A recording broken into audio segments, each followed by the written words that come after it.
Okay, let's talk about the Pescador 12.0. Had it out in Tampa Bay today.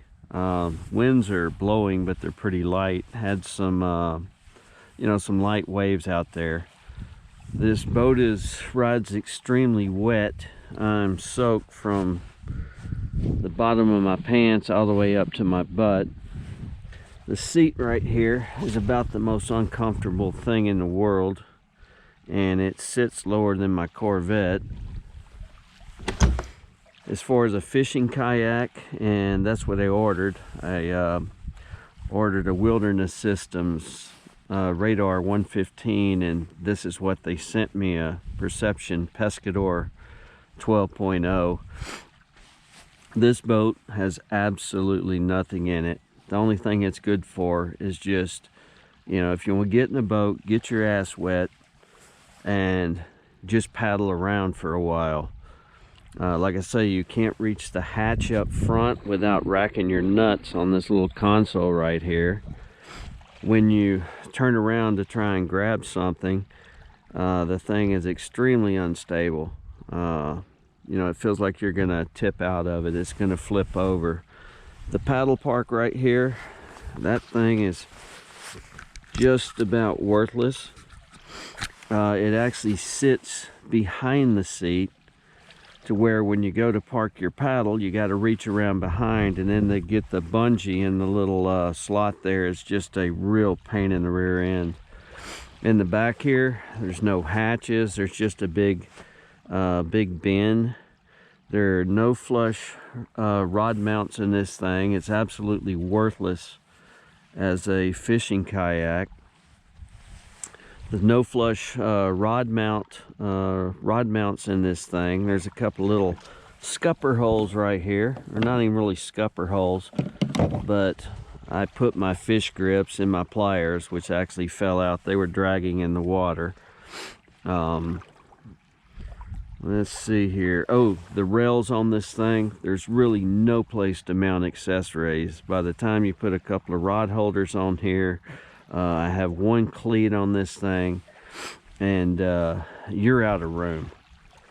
There's no tackle trays in it. There's one little crappy cup holder, and your hatch up front here, the only thing you can put in there is a big item, like I have my flow troll live bait bucket in there.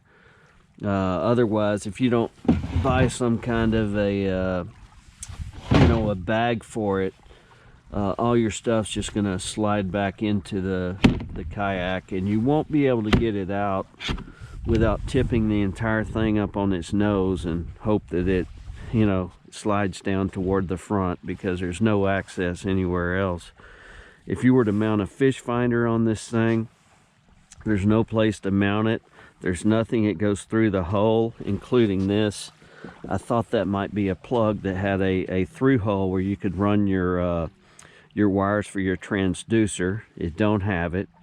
So if you mount your fish finder here on the rail, well, then you're going to have to use one of those accessory arms for your transducer. And then, of course, anybody that's familiar with fish finders knows that they have a lot of cord between the transducer and the actual finder. So you can run it to the back of a boat or whatever it may be. So there's no place to make a clean installation. You would have to have all your wires wrapped up in a big bundle right there, which I guarantee you, any fish hook or anything, that net that comes in there is going to get snagged on it. Promise you that. Then you can see the piss poor quality of this thing. When it came in, this came directly from the factory. This was not done in transit.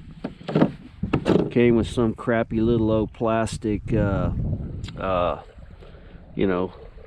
pedals here, and it's supposed to do like this one, super cheap, just a little old cheap piece of plastic. It's supposed to lock in place like that. This one came, you can tell it's broken.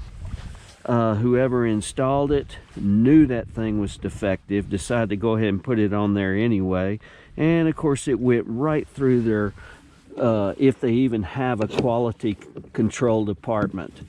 So that is totally worthless. So when you order this thing, you get it brand new, you get to immediately try and contact the company to replace some piece of crap that made it out of their factory. You know, I'm sick of Chinese made products, can't stand them. Was really happy that at least this kayak was made, I think, down around Miami in the USA. But I tell you what, if they're not taking any more pride in their workmanship than that, then you might as well just go ahead and buy a bunch of Chinese crap. You know, this kayak, the way it sits, I think it retails for right around $700 or yeah. The base, and this is, it must be absolutely base because it has nothing, has no cleats, has no room on the uni rails or the tracks. The back is about worthless except for just putting a bungee around some stuff.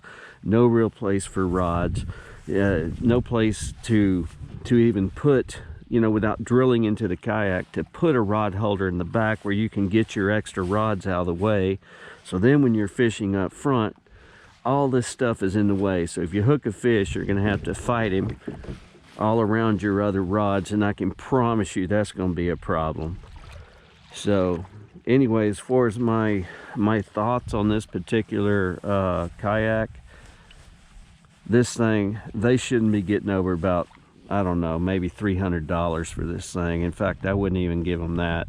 Thing's totally worthless in my opinion. Seat's the most uncomfortable thing in the world. I mean, I was in it about 10 minutes and my ass was already sore. So anyway, yeah, I was really pissed off that I ordered a nice fishing kayak and this is what they sent me. You know, didn't even get the company right, and this is through Amazon. And I went through their customer service to try and get help with it.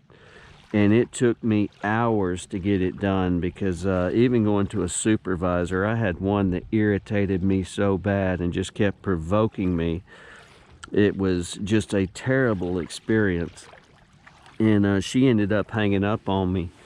Called back. This time I got a manager and she was very good, and she helped me out on it. So anyway, I was actually pretty pleased when I got off the phone with her, but I went through so much stress and strain and headache and spent hours, and they say they're trying to be a customer, you know, one of the top customer oriented companies, but Melanie is the name of that supervisor, wherever she was. Who knows, I think it was America. She definitely didn't have a foreign accent, but she was absolutely terrible. Gave me no options than the option to just, you know, refund my money, and when it got back in my account, I could just try reordering and see if maybe they could send the right thing this time. You know, what a wonderful customer service person. In fact, you know, when I talked to the manager, I said, look, you know, if you're trying to be a customer service oriented company, she's got to go. I'm not saying fire, but move her ass to accounting or somewhere where she can't do any damage to, you know, what you're trying to achieve with your goals. But anyway, that's my review on the, and you know, first impressions on the Pescador 12.0. Unless you're just looking to jump in a kayak and basically throw a cup in a cup holder and just paddle around and get your ass wet, well, it's good for that. For fishing or really for anything serious at all, forget it. And it's actually cold weather out here, so like I say, you have to wear pants and some warmer clothes, and you just get soaked to the bone, so it does you no good. So I guess maybe you can get some scupper plugs to go in all these holes, but this is one wet riding boat. And you can see when the water comes in, there's not even hardly a grade right here to keep it off your ass. It all runs right back, soaks the seat, your ass is wet, and then you're uncomfortable for the rest of the day, and cold when the weather's like it is today. So anyway, Perception needs to, they need to suck it up. They need to take some pride in what they're doing. They need to put a quality control person in there that takes pride and wants to make sure that they're putting out a at least a decent quality kayak. Yes, they reach a price point. Yes, they make the cheapest paddle kayak on the market. But when you're receiving stuff like this, for them not to put a spring in there, a piece of metal, and just trust some little piece of misformed plastic and let stuff like this leave their factory, they are heading in the wrong direction. Because if I bought this kayak on purpose, it would have been the last Perception I ever owned. So anyway, happy fishing to you, and that is my review on the Pescador 12.0.